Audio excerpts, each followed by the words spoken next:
Hi అండి. Welcome back to our Karthya blogs. ఈరోజు morning నుండి అస్సలు లేదు. ఈరోజు రూమ్ క్లీన్ చేయాలి, అందుకే ప్రొద్దున్నే వంట చేస్తున్నాను డైరెక్ట్. ఇంకా పనులు ఏం పూర్తి కాలేదు. నైట్ పడుకునే ముందే బౌళ్ళు తోమేసి ఈ రసోడా మొత్తం క్లీన్ చేసి పెట్టుకుంటాను, మార్నింగ్ లేవగానే డైరెక్ట్ వంట చేయొచ్చని. ఈరోజు మా హస్బెండ్ 5K డ్యూటీకి వెళ్ళాడు. డ్యూటీకి వెళ్ళి 7 కల్లా 8 కల్లా ఇట్లా వస్తే రాక పాలు తీసుకొని వస్తే ఆయనకు చాయ్ పెట్టించి ఏదైనా టిఫిన్ చేసి ఇస్తా. ఈరోజు టిఫిన్ ఫ్రైడ్ రైస్ చేసి ఇచ్చాను. తను తినేసి మళ్ళీ డ్యూటీకి వెళ్తాడు. తను వెళ్ళగానే నేను ఈ పనులన్నీ టక్టక్ చేసేసాను. పాప అస్సలు చేయనియదు, చాలా సతాయిస్తుంది. బోళ్ళని తోమేశాను. అసలు ఈమె ఫుల్ నేమ్ కాత్యాయని, కానీ నేను యూట్యూబ్ ఛానల్లో కాత్య అని క్యూట్గా మెన్షన్ చేశాను.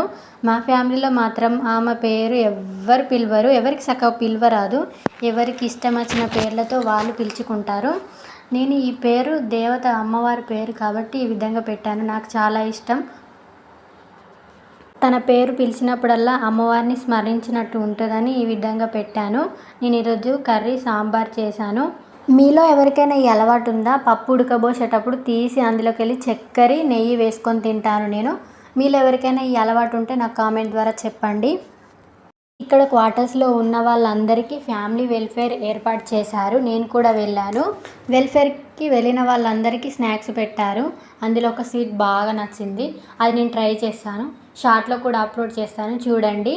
ఈరోజు ఫుల్ వర్షం పడింది. పాప ఇప్పుడే పడుకుంది. నా వంట కూడా చేయడం అయిపోయింది. ఇక రూమ్ క్లీన్ చేయడం స్టార్ట్ చేయాలి. ఓకే అండి, కాత్య బ్లాగ్స్ సబ్స్క్రైబ్ చేయండి. Thank you for watching. వర్షం చూడండి ఏ విధంగా పడిందో ఈరోజు. Bye bye.